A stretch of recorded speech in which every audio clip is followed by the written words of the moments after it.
అవకాశం ఇచ్చిన దేవునికి అలాగే అమ్మగారికి సిస్టర్కి కూడా ప్రత్యేకమైన వందనాలు. నా సాక్ష్యం ఏమిటంటే, నేను అడిగిన ఇంటర్ రిజల్ట్స్ వచ్చి మా రెండవ అమ్మాయి బైపీసీ చదువుతుంది. బైపీసీ సెకండ్ ఇయర్ ఎగ్జామ్స్ రాసింది.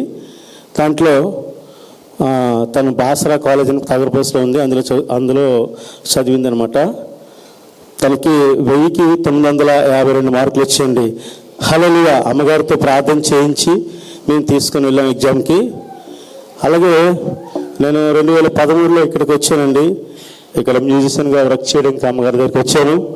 అయితే ఆనాటి నుంచి ఈనాటి వరకు ప్రతి విషయంలో కూడా అమ్మగారు, మేము ఏ అవసరమైనా సరే అమ్మగారికి మేము ఫోన్ చేస్తే తను శ్రమ అనుకోకుండా ఆ ఫోన్లో ప్రార్థన చేస్తూ మా జీవితాలు అనేకమైన మేలు, కొన్ని మేలు మాత్రం 2-3 చెప్పి నేను సమయం లేదు కాబట్టి చెప్తానండి. నా సాక్ష్యం అయితే పెద్దదే ఉంది. సో కొన్ని విషయాలు అమ్మగారు దగ్గరికి వచ్చాక నాకు జరిగిన విషయాలు నేను చెప్పాలని ఆశపడుతున్నాను. అయితే నాకు మొట్టమొదట నాకు ఒక బాబు పాప పుట్టి చనిపోయారండి. 8 నెలల నుండి బాబు, 10 నెలల నుండి పాప చనిపోయింది. తర్వాత 3 అమ్మాయిలు. ఆ అమ్మాయిల 3ని కూడా నేను 2013లో ఇక్కడికి వచ్చినప్పుడు నేను తీసుకొని వచ్చాను. అమ్మగారు చిన్న చిన్న పిల్లల వాళ్ళు. అమ్మగారేమో పెద్ద అమ్మాయిని చేసి అమ్మాయి ఇంజనీర్ అవుతుంది, రెండో అమ్మాయిని చేసి అమ్మాయి డాక్టర్ అవుతుంది, మూడో అమ్మాయిని చేసి అమ్మాయి మంచి ఆఫీసర్ అవుతుందని చెప్పి అమ్మగారు చెప్పారు. సజీవ సాక్ష్యం అండి.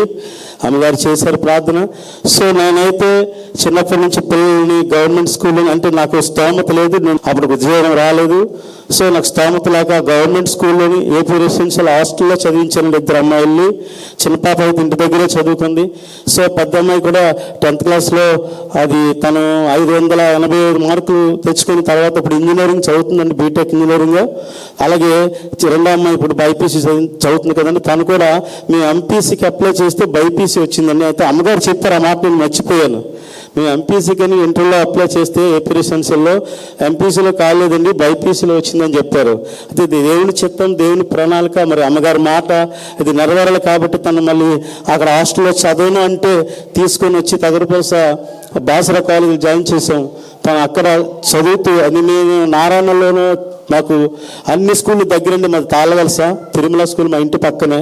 సో అందులో చదివించాలంటే చాలా ఫీజులు కట్టాల్సి ఉంటుంది కాబట్టి అక్కడ 30,000 అని చెప్పి అక్కడ జాయిన్ చేశాను. సో దేవుడు అద్భుతంగా అమ్మగారు ప్రార్థన చేసిన తర్వాత మేము ఎగ్జామ్స్ తీసుకెళ్ళాం. తన ఎగ్జామ్ రాస్తున్నప్పుడు మేము గుడారాల పండుగ గుంటూరు వెళ్ళిపోయాం. ఎలా చదువుతుందో ఏమో తెలియదు, కానీ దేవుడు అద్భుతంగా మంచి మార్కులతో పాస్ చేసాడండి. ఆ విధంగా పిల్లల విషయాల్లో అమ్మగారు చెప్పిన విధంగా అలా చదువుతారండి. దేవుని చిత్తానికి అప్పచెప్తాం. ప్రతిదినం కూడా మేము కుటుంబ ఆరాధన చేసుకుంటాం. పిల్లలు పాటలు పాడతారు, ప్రార్థన చేస్తారు. సో దేవుడు కార్యం జరిగిస్తూ ఉన్నాడు. అలాగే మరి మా ఇంటికి అమ్మగారు 3-4 సార్లు వచ్చారండి. నేను పెంకిటింట్లో ఉన్నప్పుడు అమ్మగారు వచ్చారు, అమ్మగారును చెల్లి వచ్చారు.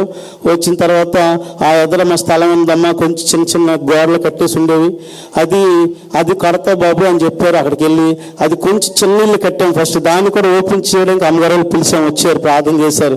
బాబు పక్కన ఎందుకు ఇంత ఖాళీ స్థలం ఉంచావు, ఇదంతా నువ్వు కడతావని చెప్పారండి. నేనైతే నేను ఎలా కట్టగలనమ్మా అనుకున్నాను. నా మనసులో డబ్బులు లేవు నా దగ్గర, నేను ఎలా కట్టగలను అనుకున్నాను. సో అమ్మగారు అన్న ఒక 1.5 year తర్వాత 2 ఫ్లోర్లు ఇల్లు కట్టగలిగారండి. దేవునికి స్తోత్రం, హల్లెలూయా. ఇది ఖచ్చితంగా నిజంగా అమ్మగారు ఏం చెప్తే జరుగుతూ ఉంటుందండి. నేనైతే మ్యూజిషియన్గా వర్క్ చేస్తున్నాను, ఇంకా మీ సంఘ బిడ్డలే కాదు, అయినా నాకు ఇన్ని కార్యాలు చేస్తున్నారు. మీకైతే ఇంకెన్ని చేస్తాడో దేవుడు.